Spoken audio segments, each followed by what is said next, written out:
Hi, welcome to the Talking Scrubs. So this is your medical podcast and I'm your host Dr. Ganesh. And today with us we have Dr. Sailesh, who's a general surgeon, and he's on our panel today to discuss extensively about diabetes.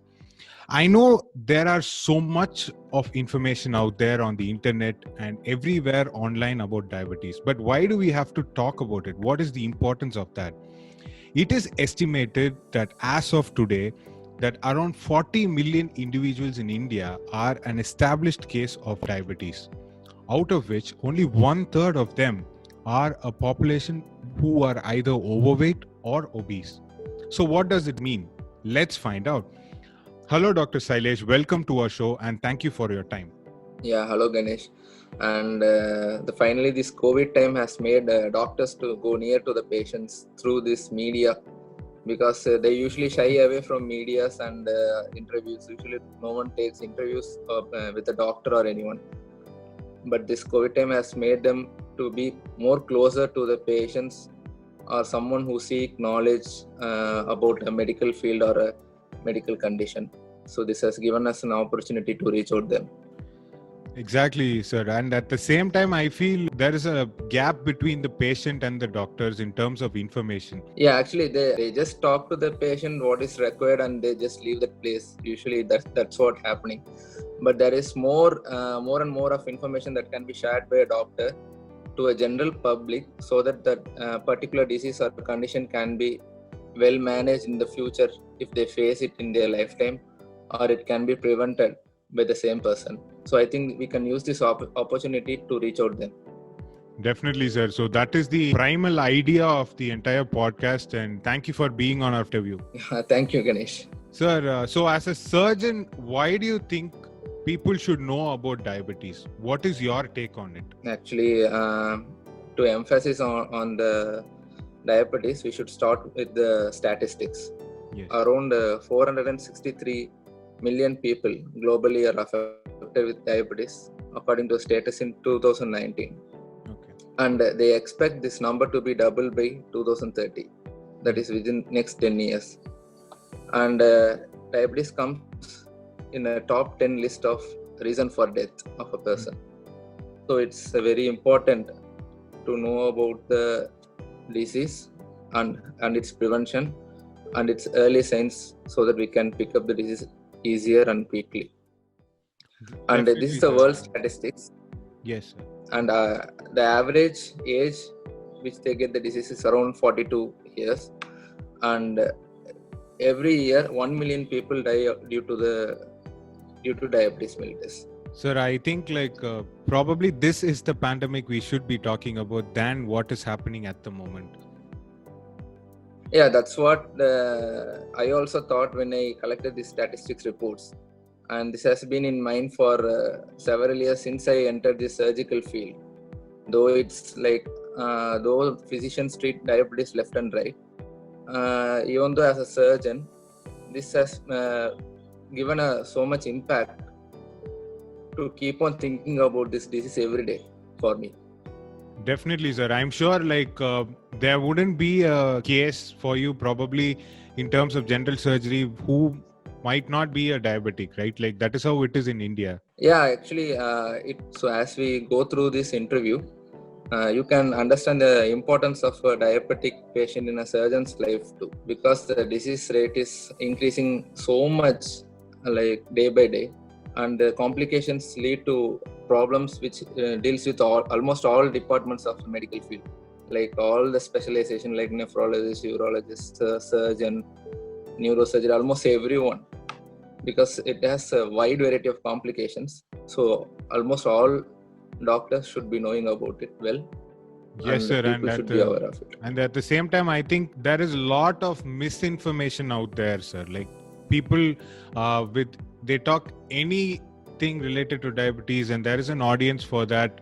And they are not scientifically proven methods, but people do go seek treatment options like that. I've done a fellowship myself in diabetes and I have seen patients who are probably who have discontinued their entire diabetic medications and they have gone for natural cures, and they suddenly get admitted with a hyperglycemic coma. I've seen cases like that. Are there any interesting cases which you've seen?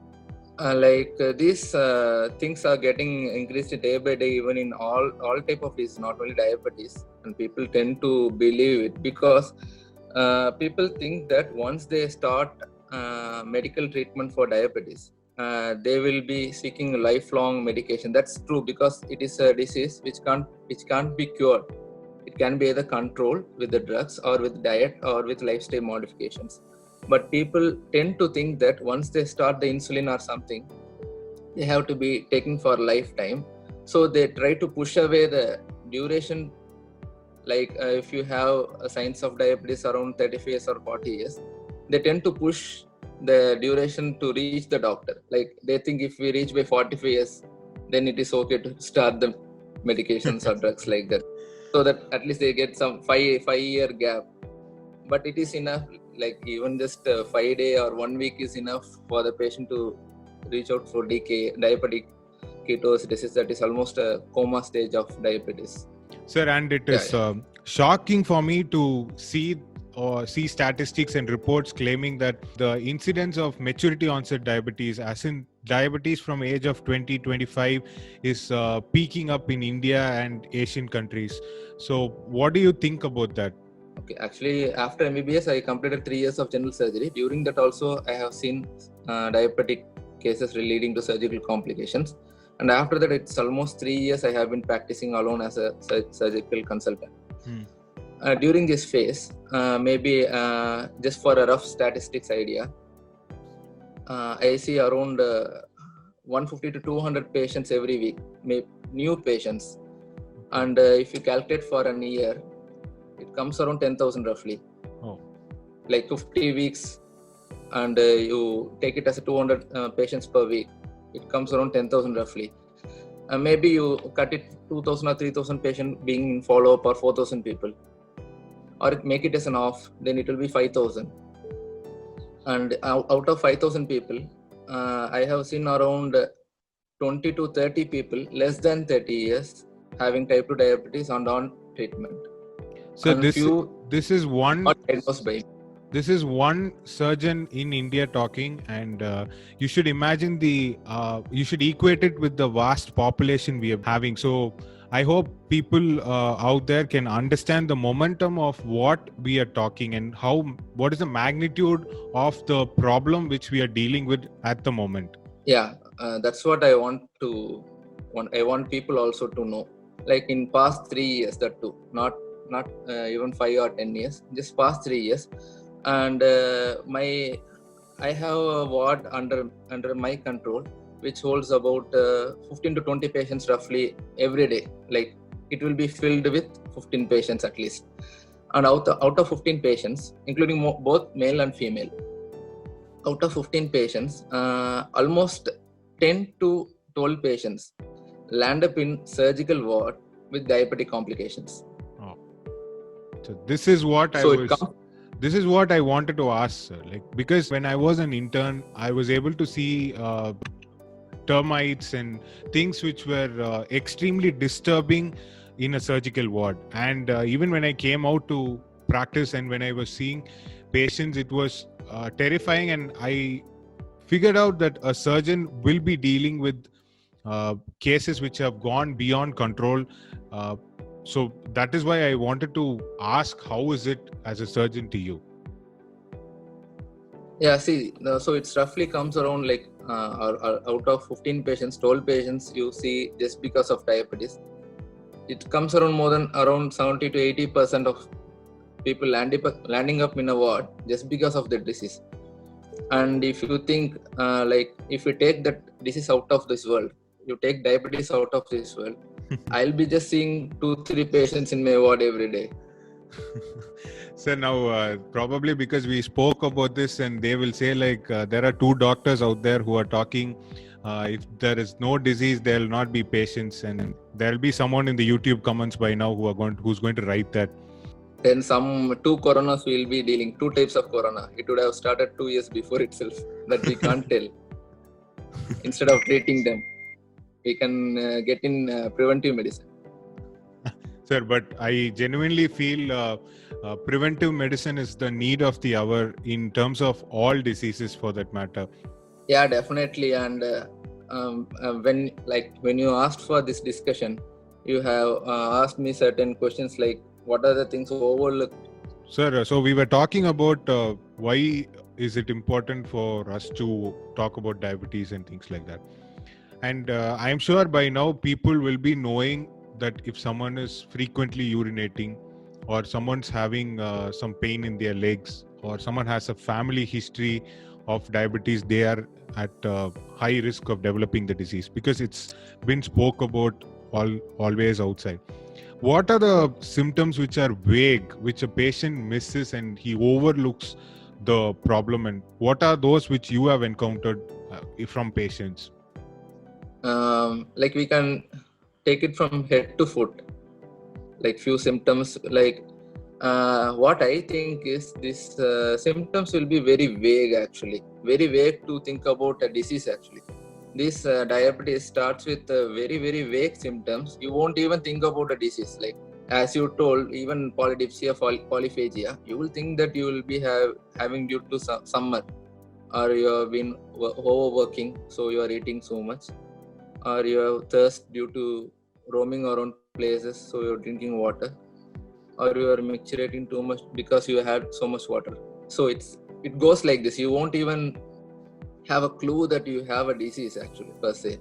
And when you see about the earliest signs about type 2 diabetes, like I will sort out like this, like head to foot.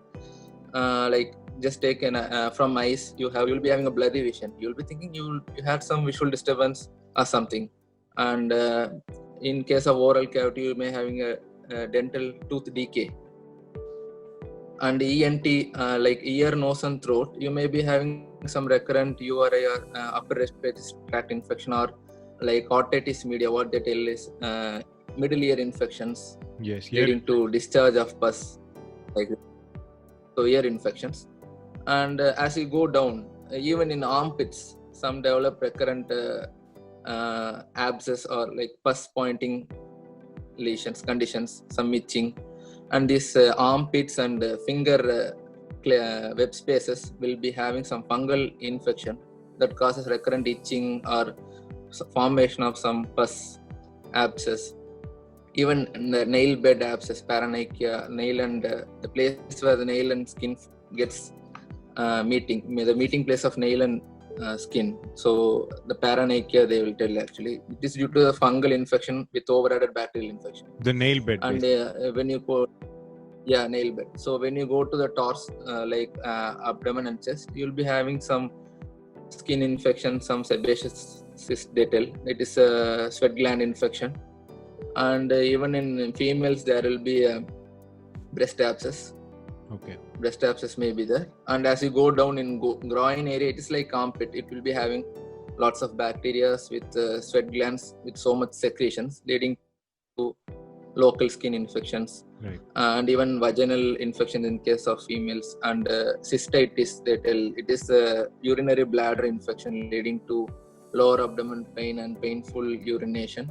And as you go down, the same in the foot infection and everything, like foot ulcers, these wounds won't heal easily and it will take time to get healed. Okay. So these things, when you think as a separate component, like when you have a lower abdomen. Sir, and sorry to interrupt, like there was something else which I wanted to ask. Like recently I had a person who just had sexual dysfunction. He's a 27-year-old male. That's what I was about to tell. I just missed it. Yeah. So he just, we were talking and discussing about it, and I did refer him to an andrologist, and we were trying to investigate him. But finally, it was his oral glucose tolerance was extremely high, and we figured out the HbA1c was high. And so probably the cause was because of type 2 diabetes, which he was not aware of. And the only sign which we were able to elicit on him was that he just had acanthosis. Acanthosis is basically just darkening of your neck or Yeah, somewhere or your yeah. foreheads. That is something which people mistake for Pointing. people mistake Point. it that it is a tan or they're just darkening. If you know anyone out there, if you notice that your armpits or the folds in your neck are getting darker day by day, and you notice something like that, there is a high chance that your insulin resistance is high. We will talk about insulin resistance and what is the reason for insulin resistance in another individual episode. But for now, yes, sir. So let's go ahead with what are the Yeah, in signs. short, it is excessive glucose that has been sent into the skin tissue to produce more melanin, resulting in this acanthosis nigricans condition. Yes. So it becomes darker in that area. And even reproductive system, as you told, they tend to miss it. They will think of some psychological issues or something else. But the lady or maybe having some PCOD. Recently, these terms are increasing, and even common people know these terms. Yes. And that male, he may be having some issues, as you told. Yes, sir. And apart from this, they may be having fatigability. So and this some is sort what of, I was something which I wanted to discuss all by itself is that I don't know how to put this in the right way to phrase it. Is that if someone says I'm getting tired every day or I'm getting weak, people, I think they either overestimate the tiredness or underestimate their tiredness. Yeah. They might be severely anemic or they might be severely malnourished, but they will think like, no, I am fine, it is because of work. Or some people, they might be completely normal and psychologically they may feel tired and they think like they have all the problems in the world. The balance is very difficult, but as you said, fatigability is one of the most common presentations we see when a person develops diabetes, because of the fluctuating sugar levels in their body. Like, they tend to feel tired in bouts, like after 2 or 3 hours after a meal where their body needs energy, they start to get tired. So these are the symptoms which I'm sure anyone who's listening out there should understand. If you have, or someone out there who you know has, you should try to not scare them, but at least warn them that this might be something. I think actually this diabetes is generally overlooked. I am happy if they, like as you told, if they think they have some issues, even if they don't have, it's better to think like that in case of diabetes. Because even the patients with the disease overlook it. So that is completely true, sir. There's no wrong in it. You can get tested anytime, and the test is very simple, and you are going to know the results. That's all. Like it's not like doctors pushing into these investigations, but I think as early as you pick it up, you can be on management. At least not everyone requires drugs or anything. They may be a pre-diabetic person. They can start to change their lifestyle habits. That's the thing I want to emphasize. Because if someone's coming to us and we just ask them like, okay, don't eat this, don't eat that, don't eat this, and we just give them a big list, the patient gets extremely panicked after that, and they become vulnerable and they succumb to some other form of treatment options, which eventually becomes more harmful for them. What do you think about that? People should do more research about it, because frankly telling, even many doctors who deal with the core diabetic patients should be aware of all aspects of management, like lifestyle, diet, drugs, and even like practical difficulties they face every day. I don't think everyone, because it is managed by almost many specialties. Everyone won't be having time or that view to tell the patient to follow this guideline. Like if some neurologist or some nephrologist seeing the patient of a CKD, it is not in the stage where he will tell the patient to follow a diet habit or something like that. He will be just seeing this renal status and following it up. Definitely, so, like that is a big problem. I think there should be inputs from both patient side and doctor side. Apart from the drug, what else they can use to control this disease? And I would suggest many doctors to, even I have seen many surgeons, they would have done IND and that's all. Like with the insulins and everything, they will leave. And sometimes physicians with overburden of OPDs, they will also have, because there are two complaints raising on either side. Doctors keep, maybe at the early stage, they might be emphasizing on diet and exercising and everything. People don't tend to give an ear to it. They just want the immediate cure. They just get the drugs, see the reports. If it gets controlled, that's all. They tend to go with it. And even people also, they are not taking any efforts to control the disease. This is a disease that can't be cured. That's where this the other form of therapies comes. And they sometimes they promise these patients, telling that it will be cured. And there is no definite investigations or indication they keep themselves to prove whether this patient is cured or he is under control or he is not responding to the treatment. That's where this allopathy comes in role. Yeah, the because, other forms of it is not that we are superior to any of the sciences out there. I'm sure everybody has a science and theory of their own, but the amount of studies and scientific literature which is backed by the allopathic medical community is more reliable than what is out there in just a supermarket or a pharmacy. Yeah, it's because of it is evidence based nowadays. The same thing, same drug with almost same age people, if you give that treatment, the evidence will be almost same. Maybe some minor variations due to the person's response happens there, but this can't be proved by, like, many of the times they fail to prove this in other forms of treatment. Who's listening out there, I think it is important to understand that it is a disease. It is quite a burden for you to live with a disease like that. It is definitely traumatizing for a few, and some people take it for granted. They just feel like I don't have any problem or symptom, so I'm fine. It's just I had a heavy carb meal last night, so that is why the sugars are like that. Or I had sweets recently because of Diwali, and that is why my sugars are high. People come up with reasons and excuses, but they're not ready to accept the fact, which is understandable. It is quite a shock.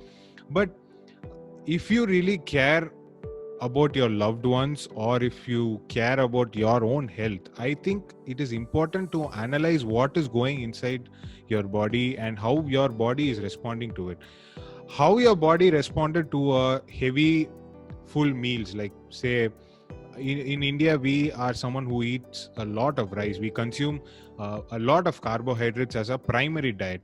So if someone at the age of 25 is able to have, say, 2 heaps of rice, your body will not respond the same way how it responded at 25 years when you are 35, because by then your body would have gone through a lot of changes. You may have increased your insulin resistance level, you might have put on weight, and the metabolism would have changed. So there are a lot of factors to consider. Some people, I see that, sir, I see like some people are taking it for granted. They say like, I have been very healthy since I'm young, and this will not do anything to me. And that's an attitude which certain people develop. What do you feel about that? Yeah, actually, it's keep going for several years. Like, many people are like proud to have some disease like diabetes or cardiac condition. They tell, I have been in medications for 20 years or 30 years. And absolutely, that is exactly what I was trying to say. There is someone who I know, he says like, he says like, I'm a diabetic for like 15 years and I'm not having any medications and I'm fine, doctor. Your medicines are not going to do anything for me. And I'm like, okay, I really wish he's good. That's all. Yeah, it's happy to see patients happy, but they are not understanding the damage that has been made in their happiness or in their lifestyle. Like they should be like, just think if they are free from these drugs and everything, how they will be like. They don't need to think about the medication. They don't need to think about the hypoglycemia after the medication. They don't need to think about any other thing. But once you land up in a disease, you have to think about the complications of the drugs, the disease. And see, when everyone is having fun at home, you have to think about your insulin doses you have to take just before the meal.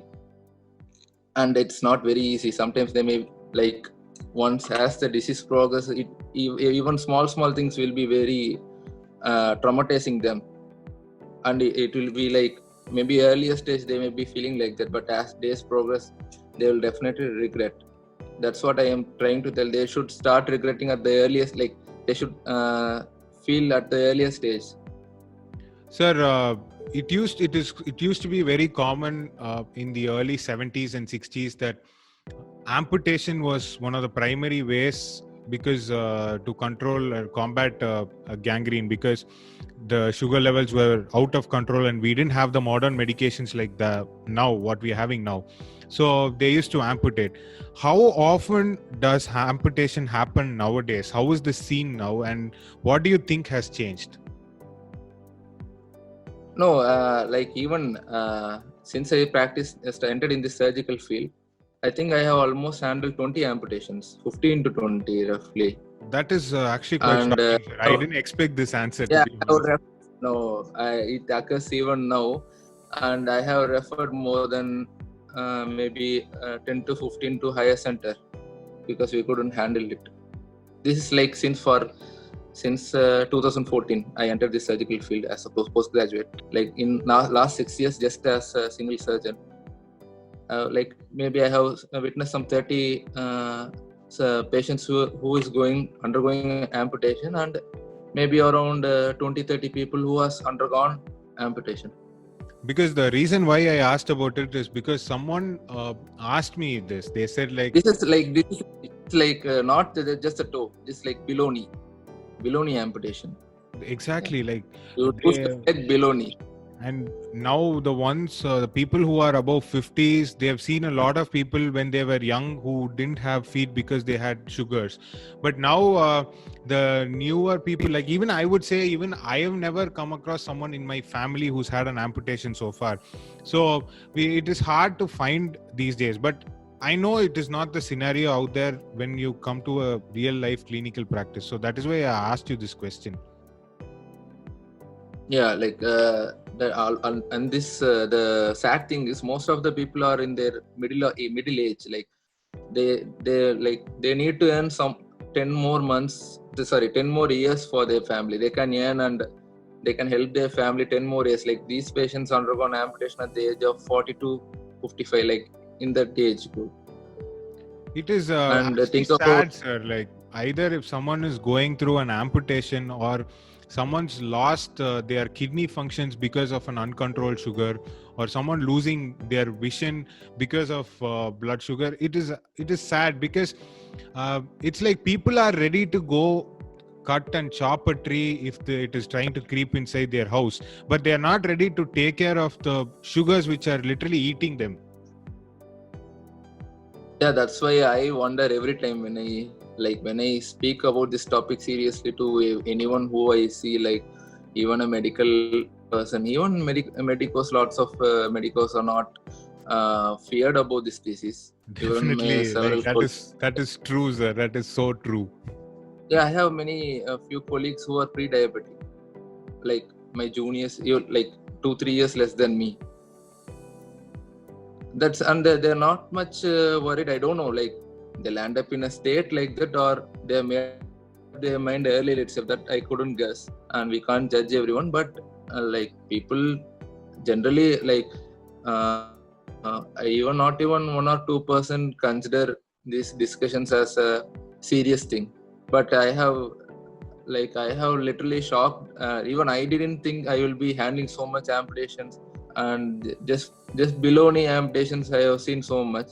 Then think about small toes amputation, finger amputations, partial foot amputation. Those things The numbers are uncountable.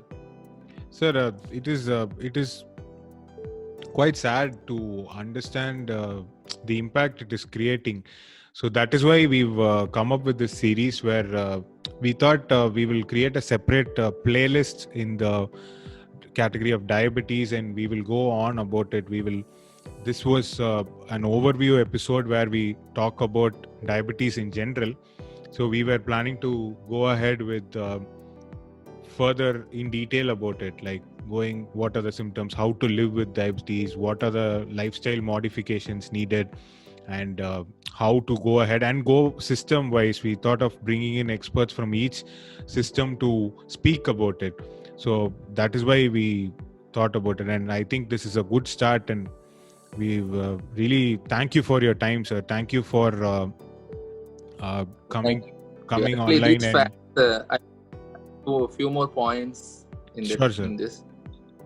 Actually, when they discuss these facts with some senior surgeons or doctors, even they are shocked because during their young age, they haven't seen so much patients.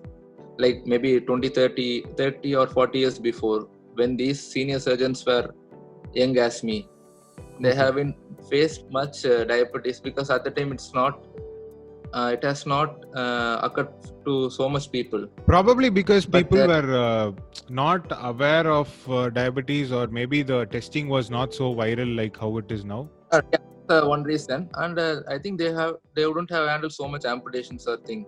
They would have done just for trauma. This disease incidence, I think, has peaked up so much recently that if I tell them the same facts I told them, like I have like so much diabetic patients in my ward, they're telling what diabetes patients are doing in a surgical ward. Exactly. But That's a common question which pops up into anyone's mind. They just say like, why do they have to be in a surgical ward? But probably that is the sad part of the disease. yeah, and they land up in so much varied complications you can't even imagine.